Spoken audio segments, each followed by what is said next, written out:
पता लगवाया मिनिस्ट्री में, वहाँ पता चला कि बीजेपी वीडी शर्मा जी ने शिकायत करवाई है इसमें। और आष्टा के लोकल विधायक हैं तो वो गोपाल सिंह निर्देश में शामिल है। पता लगवाया मिनिस्ट्री में, वहाँ पता चला कि बीजेपी वीडी शर्मा जी ने शिकायत करवाई है इसमें। और आष्टा के लोकल विधायक हैं तो वो गोपाल सिंह निर्देश में शामिल है। भोपाल आष्टा में पति पत्नी ने की आत्महत्या। मनोज परमार और उनकी पत्नी ने की आत्महत्या। मामले में बोले कांग्रेस अध्यक्ष जीतू पटवारी, कहा मैं इसे आत्महत्या नहीं मानता, ये आत्महत्या नहीं सरकारी हत्या है। जीतू पटवारी ने कहा राहुल गांधी की भारत जोड़ो यात्रा के दौरान आष्टा के कुछ बच्चों ने उन्हें गुल्लक भेंट की थी। तब से उन बच्चों और उनके माता पिता को सीबीआई, पुलिस, ईडी द्वारा परेशान किया जा रहा था। भाजपा प्रदेश अध्यक्ष वीडी शर्मा द्वारा लगातार उन पर भाजपा ज्वाइन करने का दबाव बनाया गया। ईडी की कार्यवाही की गई। परमार ने ईडी की कार्यवाही के चलते इतना बड़ा कदम उठाया। बताया कि हमें बीजेपी ज्वाइन करने के लिए प्रेशर बनाया गया। जो बीजेपी के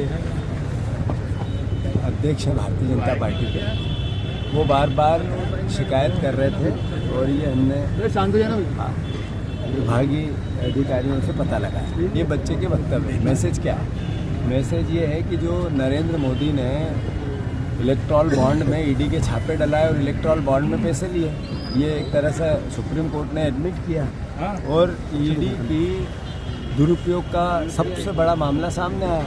मैसेज क्या है? मैसेज ये है कि बीजेपी, बच्चे ने कहा बीजेपी ज्वाइन करने की बात की, तो बीजेपी को ज्वाइन करना यानी जो बार बार नेताओं पर ईडी की कार्रवाई कराना, अलग अलग राज्यों में से महाराष्ट्र हो, मध्य प्रदेश हो, राज्यों में भी ईडी, आसाम हो, ईडी की कार्रवाई करके बीजेपी ज्वाइन की लोगों ने।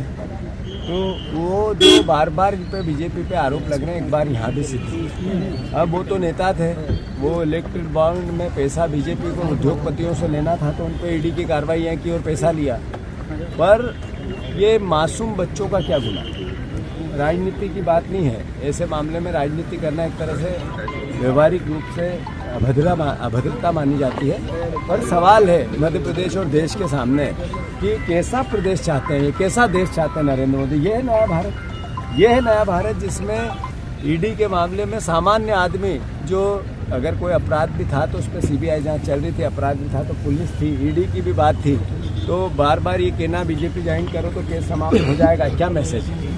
और भारतीय जनता पार्टी के प्रवक्ता ने एक ट्वीट किया और ये कहा कि ये देखो वो गुल्लक वाले हैं जो राहुल गांधी जी की सभा में, क्या राहुल गांधी जी की भारत जोड़ो यात्रा में लाख लोग मिले, करोड़ों लोग मिले और बात प्रेम प्यार मोहब्बत की थी, भाईचारे की थी, लोगों की समस्याओं की थी। उसको लेकर कम से कम 5, 10, 20 करोड़ तो बच्चे मिल लिए होंगे, बच्चे, इनके जैसे बच्चे मिले होंगे। तो मैं मानता हूँ सारा घटनाक्रम सरकारी पाप है, क्राइम है और सरकारी हत्या है। तो कुल मिलाकर सरकारी हत्या, कांग्रेस पार्टी ने चूँकि हमेशा से इस बात को जनता के डोमेन में लेके आई है कि भारतीय जनता पार्टी कानून के हिसाब से, संविधान के हिसाब से चलना ही नहीं चाहती है, ये संविधान के का मर्डर करना चाहती है। और वो एक बार फिर दिखा। मनोज जी जिनकी हत्या हुई है, उन्होंने अपने सुसाइड नोट दिया है, परिवार को, पुलिस को उपलब्ध कराना चाहिए और उसमें बाकी जानकारियां जांच का विषय सामने आएगी। पर जो बच्चे ने कहा वो मैसेज क्लियर कट है कि हमें बीजेपी ज्वाइन करने का, नहीं तो जांच नहीं हटेगी, नहीं तो जेल जाओगे, अन्यथा। तो इस प्रेशर का पार्ट है। और जो Sandeep Shrivas Kumar Sahu, deputy director ED, उनका नाम लिया है, तो बेसिक रूप से ये सरकारी एजेंसियों का दुरुपयोग का मामला और गैर इरादतन हत्या का मामला। हम 16 तारीख को जो विधानसभा का घेराव है, जो इस सरकार की कुनीतियाँ हैं, 1 लाख से ज़्यादा परिवार के लोग वहाँ आएंगे, उनके सामने ये पूरी भारतीय जनता पार्टी का असली चेहरा प्रदेश के सामने ले जाएंगे।